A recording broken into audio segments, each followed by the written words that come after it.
If you've ever wanted to start your own fiber arts journal but felt a little bit overwhelmed by where to begin, this video is for you.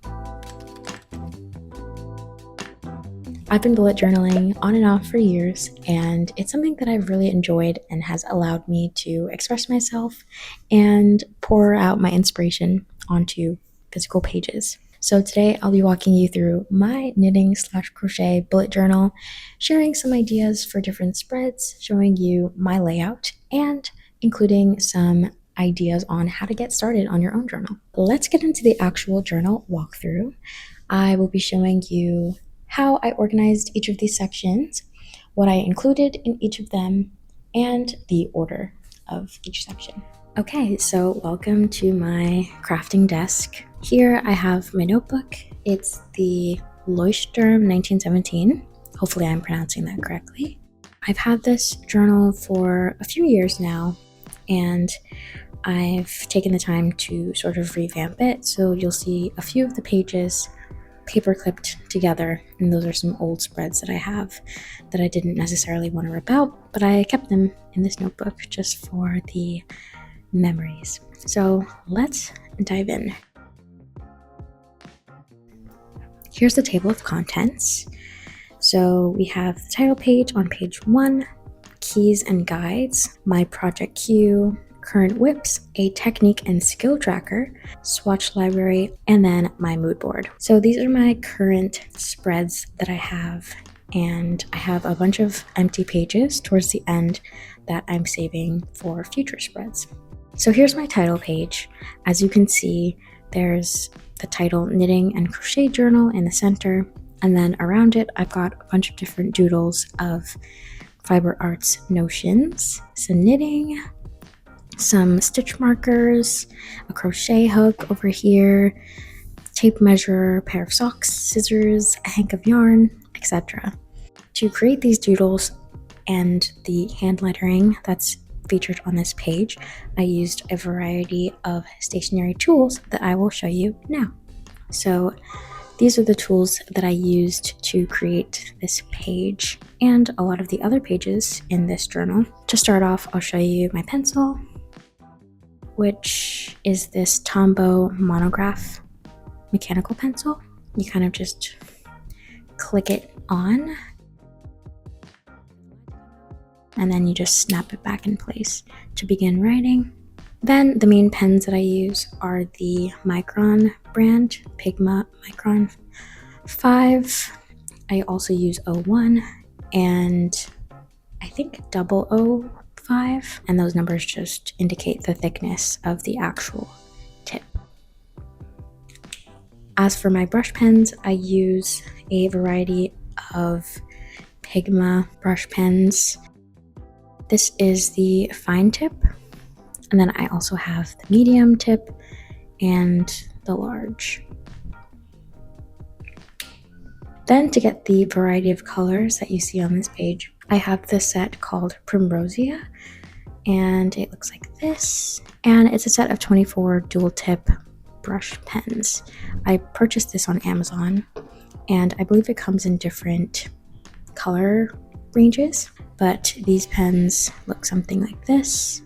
Each one has a dedicated number indicating the shade, and there's a fine tip and also the brush tip.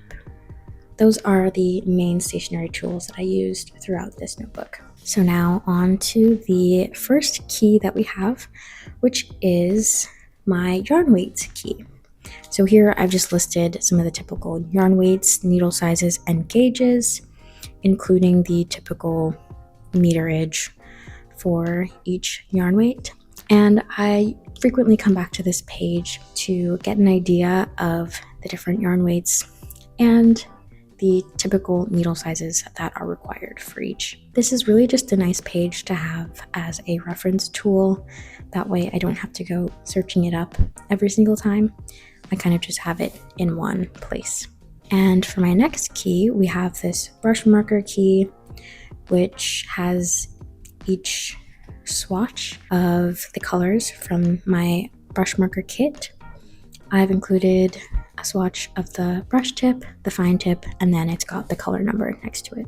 If you're wondering what's within these mysterious paper clipped pages, they're actually the remnants from the old knitting journal. I've got my old project queue and current WIPs page, but let's move on to my revamped project queue. So this is what it looks like. Very simple, just 2 hanks of yarn in the center with the title, and I wanted to indicate that it was for knitting and crochet, so we've got each of those in either corner. Here we have my 2026 queue, which looks pretty short as of now. I plan on listing each season and sorting that based on each year. And so as of now, since I recently revamped this notebook, I'm starting with the spring season. So we've got a few of the projects that I have either started casting on already or projects that are upcoming. And yeah, I left a bunch of blank pages for this list to grow. So now let's move on to the current WIPs spread. So on this spread, we have my current WIPs title page. I was inspired by an image I saw on Pinterest with different picture frame doodles. So I created a bunch of different shapes and sizes, and then I put my favorite little knitting / crochet notion things in each frame. So we've got a pair of socks, we've got this flower shaped button, a sheep, a spool of thread, a pair of scissors, a basket of yarn, a scarf, a hat, and a hank of yarn. So for these current WIPs, I wanted to have some sort of order, but also the freedom to kind of write down whatever information I find valuable.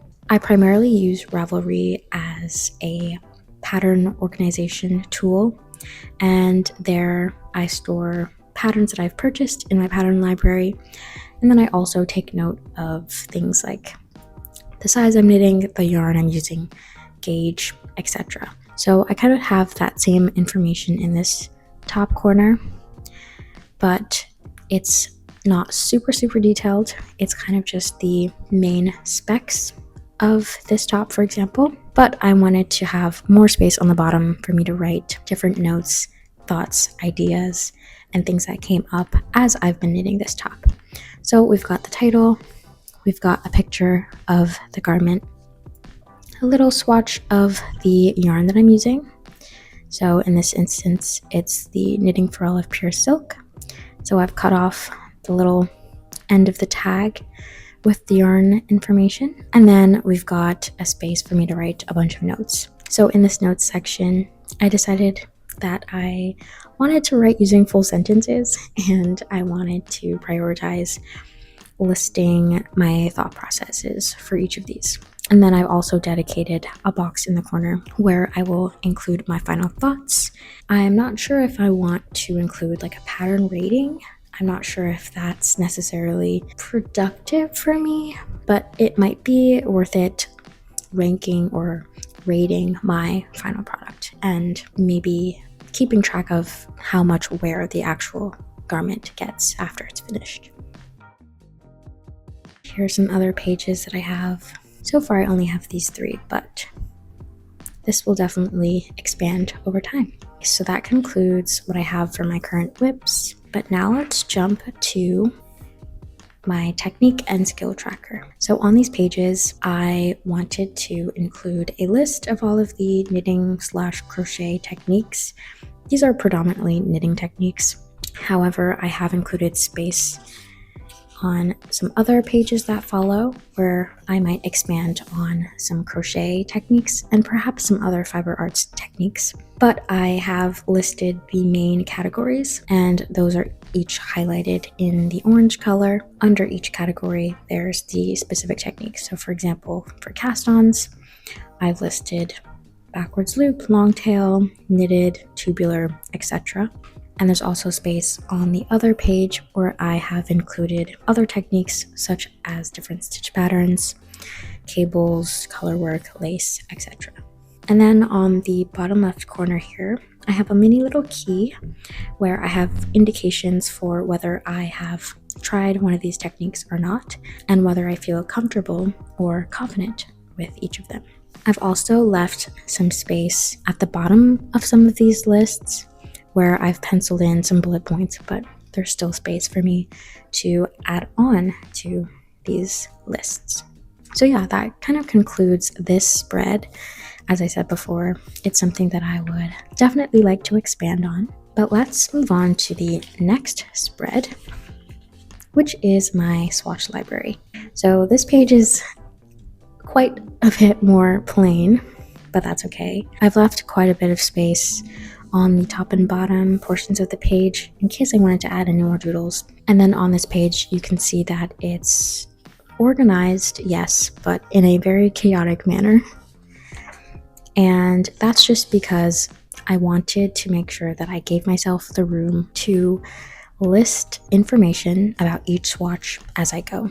I did not want to overstructure this section because I think it could make it really overwhelming to upkeep this list. So it's not perfectly symmetrical or anything, but for each one, I do have some sort of structure where I've listed the yarn name, the color and or dye lot, the needle size I used for that swatch, the texture I knitted in, and then my gauge measurement. As I go, I will just list it wherever there's room. There's no rhyme or reason to it really. They're not even ordered by dates or chronological order. So through this, I am allowing myself to have a designated space for that information, but I'm not holding myself to any strict structure. And now on to my favorite section so far, and that is my 2026 mood board. So for these pages, I really wanted to dedicate a space for me to have a physical version of my Pinterest board, basically. So I've printed out a bunch of images of knitwear and different accessories that inspire me, whether that's to inspire different patterns I choose, or perhaps I would like to get into self-drafting. I've included these pages to kind of have a visualization of my goals. So there's no specific color coordination or anything. I kind of just laid out each of the images that I liked and took the time to move them around before I actually stuck them down onto the pages. The way that I created these images is by dragging each image into a document, and then I printed them out onto sticker paper. And then once I printed them out, I cut out each image, as I said before, arranged them in different ways to see what I liked, and then took off the sticker backings and stuck them down. And look, there's some crochet things. We've got some filet crochet down here. I definitely think I might have a knitting bias, but I am a crocheter first. That is how I learned. So I definitely need to include some more crochet inspiration. That concludes this section for now. And the rest of my notebook is blank, which means I have left it up to my future self to dedicate these pages to different spreads that will continue to inspire me while also organizing my creative process. So as you can see from my own journal, it's nowhere near complete, but I've left a lot of blank pages open so that I can add to my existing spreads.